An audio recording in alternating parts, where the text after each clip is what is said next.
ফেরাউনের স্ত্রী, ফেরাউনের বউ আর ফেরাউনের ফিনান্স মিনিস্টার অর্থমন্ত্রীর বউ দুইজন লুকিয়ে কালিমা পড়ে মুসলমান। ফেরাউন কিছু জানে না, লুকিয়ে লুকিয়ে ঈমান আনলো। ফেরাউনের কাছে ঘটনা পৌঁছে গেল, খবর পৌঁছে গেল। ফেরাউন ডেকে পাঠালো দুধের বাচ্চাকে নিয়ে। ফেরাউনের অর্থমন্ত্রীর বউ হাজির, কুখ্যাত সন্ত্রাসী ফেরাউনের নিজের বউ আসিয়াও হাজির। ফেরাউন বলে, এক আল্লাহর উপর কুফরির ঘোষণা দে, আল্লাহকে ভুলে যা, আমার পায়ের সামনে সেজদা দে, আমি মাফ করে দেব। আসিয়ার এক কথা, জীবন যাবে কিন্তু ঈমান যাবে। ফেরাউনের অর্থমন্ত্রীর স্ত্রীরও এক কথা, যে আল্লাহর কাছে আমরা মাথা নত করেছি, পৃথিবীর কোন শক্তির কাছে ওই মাথা আর নত হতে পারে না। ফেরাউন বলল, তাই নাকি? দেখি তোদের ঈমানের পাওয়ার কত বড়। অর্ডার করলো, বিশাল বড় পাতিল নিয়ে আসো, কড়াই নিয়ে আসো, কড়াই ভর্তি তেল গরম করতে শুরু করো। টকবক টকবক করে কড়াইয়ের মধ্যে গরম তেল। ফেরাউন বলে, ও অর্থমন্ত্রীর স্ত্রী, তোমারে অনেক ভালো জানতাম, এখনই আমার পায়ের সামনে সেজদায় লুটিয়ে পড়ো, আল্লাহরে ছাড়ো, আমি তোরে ছেড়ে দেব। অর্থমন্ত্রীর বউ বলে, এত সোজা না। ফেরাউন অর্ডার দিল, এই মহিলার দুধের বাচ্চাটারে টান দিয়ে আন, টকবক তেলের মধ্যে, কড়াইয়ের মধ্যে গরম তেলের মধ্যে ছেড়ে দে।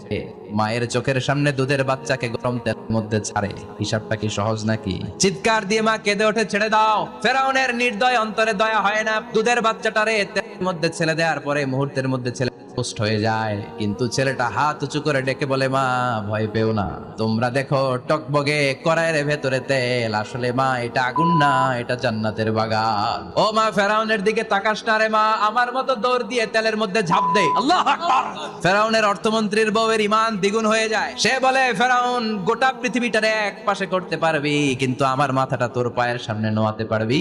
অর্থমন্ত্রীর ওই স্ত্রীকে বাচ্চার পরে ওই তেলের মধ্যে দেওয়া হলো। ওই মহিলাটা পোস্ট হয়ে যায়। বাকি রইল ফেরাউনের বউ আসিয়া। কি নাম? আসিয়া কিন্তু দৃশ্যটা দেখেছে, চাক্ষুষ মৃত্যু দেখেছে দুইজনের। ফেরাউন বলে, আসিয়া, কত অন্তরঙ্গ সম্পর্ক আমাদের, আজীবন কত ভালোবাসা ছিল, কত খুনসুটি ছিল, কিন্তু আমার পায়ের মধ্যে সেজদা দিয়ে প্রমাণ কর তুই আমারে ভালোবাসিস।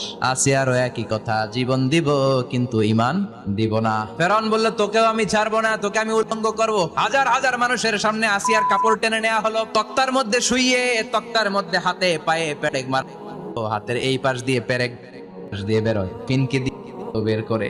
আসিয়া সহ্য করতে না পেরে ডেকে বলে, আল্লাহ, ফেরাউন থেকে তুমি আমারে বাঁচাও। আল্লাহরে বললেন, আল্লাহ, শুধু তোমার ইবাদতের কারণে আজকে আমার এমন দশা উলঙ্গ হওয়া লাগলো, আমার হাতে পায়ে পেরেক ঠোকা হলো, আল্লাহ এখন গরম তেলের মধ্যে ছেড়ে দেয়া হবে, তুমি বাঁচাও। আল্লাহ বললেন, জিব্রাইল, আমার জান্নাত আরে আসিয়ার চোখের সামনে তুলে ধর। আমার আসিয়া দুনিয়ার বুকে থেকে জান্নাত দেখে দেখে আমার মেহমান হয়ে আমার কাছে আসবে।